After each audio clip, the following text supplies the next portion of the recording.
Hey, welcome back in. It's Weekend Joe, driven by Munganass St. Louis Acura, Munganass Alton Toyota here on ClaibsOnline.com. Cardinals, Brewers, 4 games this weekend. Figured we needed to break it down. We needed to see what these Brewers team is all about before they come to Busch Stadium for the first time this year. So we welcome onto the show. He is the pre and post game host for the Brewers Radio Network. He is Matt Pauley. What's going on, Matt? How are you? I'm good, Joe. Thanks for having me on. Absolutely. Hey, you know what? I know the Cardinals and Brewers have already seen each other once this year, and nothing really should be a surprise from that team at this point. But you get the sense here at the final weekend of May that this series could tell us a lot about if the NL Central is going to be close this year, or if the Brewers are just going to run away with it. Yeah, I think these two teams are clearly the best two teams in the division. I think these two teams are the only good teams in the division. The Cubs, the Reds, and the Pirates are not good baseball teams. The question is, how good are these teams? The Brewers are a really, really good pitching team. Their offense leaves something to be desired, and they're dealing with some injuries right now. I think the Cardinals are a really good hitting team that could use a little bit more starting pitching. So it is going to be fun to see how it all plays out over the course of the weekend. And that's, maybe it's just a disrespect factor on my end, but for a few years now, it seems like the experts have picked the Brewers to run away with the NL Central. I mean, last year, up until the 17-game win streak, they were running away with the NL Central, and they were picked again this year. And I look at the Brewers roster, and I just don't see it. And I didn't see it again this year. And you mentioned the hitting, and honestly, I think maybe it's just the names of the pitchers that I don't think is really out there. I don't think outside of Burns, I guess it's, I look at it and I don't quite see it. So what is it about the pitching staff that makes them so good? Yeah, so I would disagree with you on that because I do think they have elite pitching. They just lost Freddie Peralta through August, and they stick Aaron Ashby in. And what does he do in his first time officially in the rotation? He's kind of been in and out recently. He goes and gives up just one unearned run, I think, in 5 2/3 innings. So you, in addition to Corbin Burns, you have Eric Lauer, Brandon Woodruff in there as well, and then Adrian Hauser. And they all have different things that they can do well. Something that the Brewers are really good at, it's making sure that pitchers can be their best self. A lot is made. They built this big pitching lab down at their spring training facility in Arizona. It's this top secret thing. Nobody's allowed in there. Nobody talks about what's going on inside of there, but the pitchers do swear by it. And it's using a lot of data and analytics to figure out what pitchers need to be doing to allow them to be their best self. You look at an Eric Lauer, a guy who was kind of a nobody before he came over in a trade. The Brewers got their hands on him, and now he's a guy who's got a sub-3 ERA. And you go back to about the end of June from last year to right now, his numbers are right there with Corbin Burns in terms of being the best pitcher the Brewers have. Brandon Woodruff's a guy that when he is commanding his four-seam fastball, you can't hit the guy. Adrian Hauser has this sinker. His sinker is considered one of the best single pitches in all of baseball. So you're right. Like these guys, other than Burns, who has won a Cy Young Award, we're not talking about guys who have been all-star year after year after year and guys who have been these top draft choices. Like I understand where you say that, but in terms of production, I don't think the numbers they're putting up are a fluke. I think they're legitimate. And that's, that's why we have you on. That's why we talk about it, because I think it is the name factor. Everybody knows Corbin Burns. Everybody knows what he is capable of, the numbers he puts out there. And yeah, I think it is kind of the name factor that Brandon Woodruff's been around long enough now to where he is making a name for himself in baseball. But when you have it, we see it here all the time in St. Louis, that it seems like especially, God, remember the Dave Duncan years when he would, that just you'd get a pitcher in here and then suddenly, boom, they're, all-star caliber. And that's where the coaching staff, that's where the organization comes in and turns these guys into stars and turns them into very good, above average, above replacement level players that get you wins and get you above that 90 win threshold. And I think that's something the Brewers, they've gone out, and it seems like they've done such a good job over the past few years, is they had a plan. They went and started with the front office and built this plan and built this team into, I guess, what we're seeing today, right? Yeah. You know what's funny too? They've made so many pitchers so much money over the years because they get their hands on pitchers, and then the guys who go out, they sign deals, whether it's starters or relievers. I remember Anthony Swarzak a few years ago spent half a season with the Brewers and then signed this huge deal with the Mets and didn't do a whole lot. Drew Pomerantz is another guy, Jordan Lyles, Wade Miley, all these pitchers who have come through Milwaukee. The coaching staff, the analytics folks, they get their hands on them. They look at what they're doing. They look at the scouting reports coming in. There's a reason they want these individuals to come to Milwaukee because there's something there that they feel like they can really harness. And some stick with Milwaukee and some go on to other places. But the success rate they have on lifting pitchers to new heights. It's something that should be talked about throughout all of baseball. It's pretty incredible.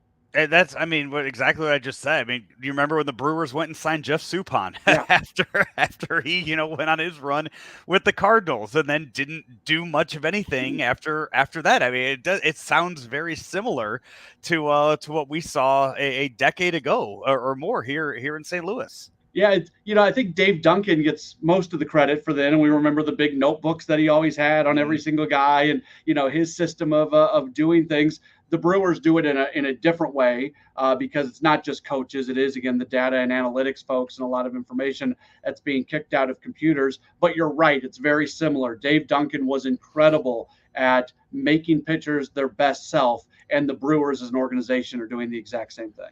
And then the offense is kind of where the names on the team might be that I think more people would recognize some of the guys on that starting lineup that you have, but those are guys that don't seem to be performing to where you expect them. Christian Yelich, a former MVP here in St. Louis, obviously we know what Colton Wong's capable of. Andrew McCutchen kind of on the last leg of his career.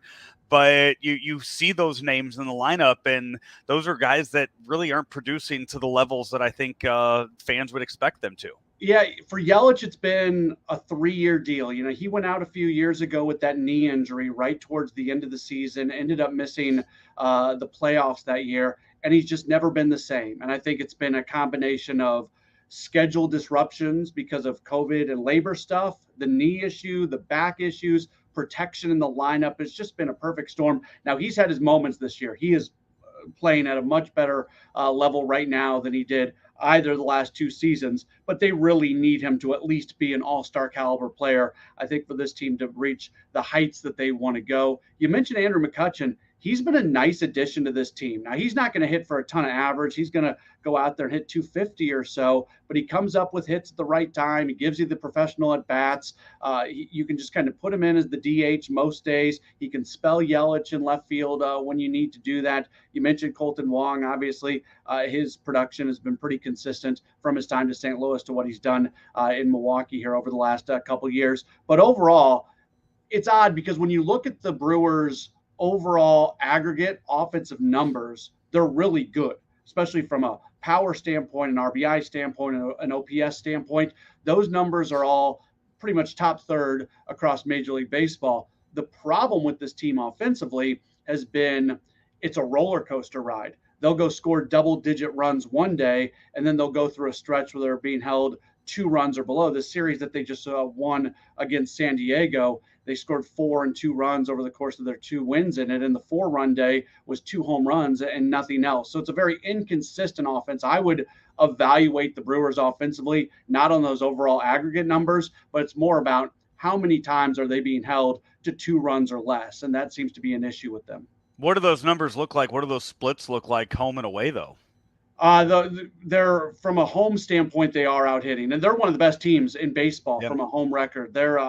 They've been really, really good at home. Now, part of that is the division. They've played a lot of division games at home. The Reds have come in, the Pirates have come in, that sort of thing.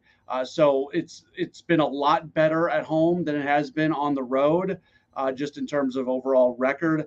I don't know. I don't put a lot into that at this point in the season. We're not even 2 months into the year. The last 2 years, or the last 2 full years, not counting the COVID years, the Brewers were not good at home for the first couple months of the season and had a fantastic road record. And I can't tell you how many people called into my postgame show saying, why can't the Brewers win at home?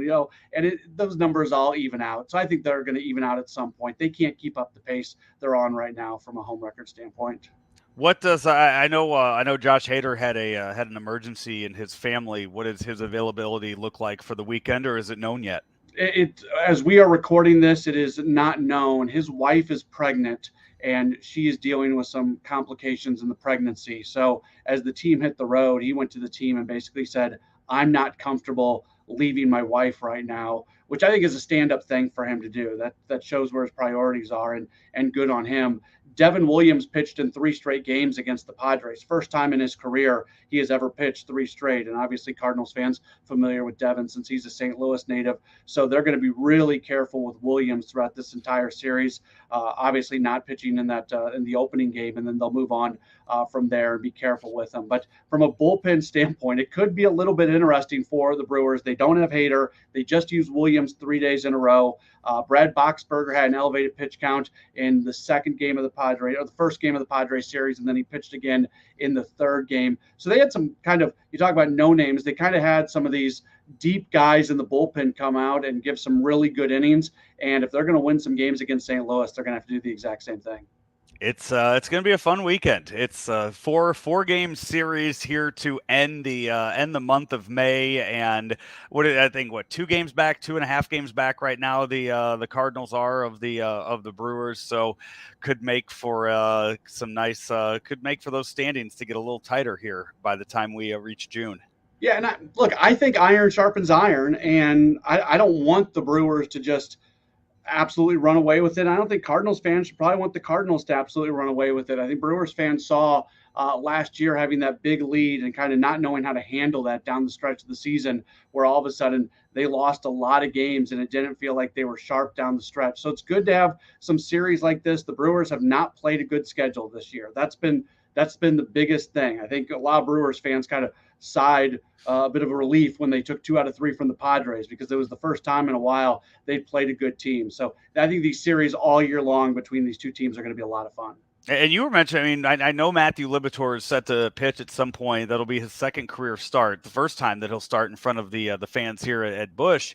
And you were saying that this Brewers team does not hit lefties well, and that used to be kind of the MO of the Cardinals for so many years. But now that's kind of flipped this year, where you see a lefty, no matter if it's it could be the top one in the league or a no name, and now you see, it seems like the Cardinals are just kind of licking their lips at it, knowing, wow, we got Arenado, Goldschmidt, Yepes, Pujols against a lefty. Bring them all on. We'll face them no matter what.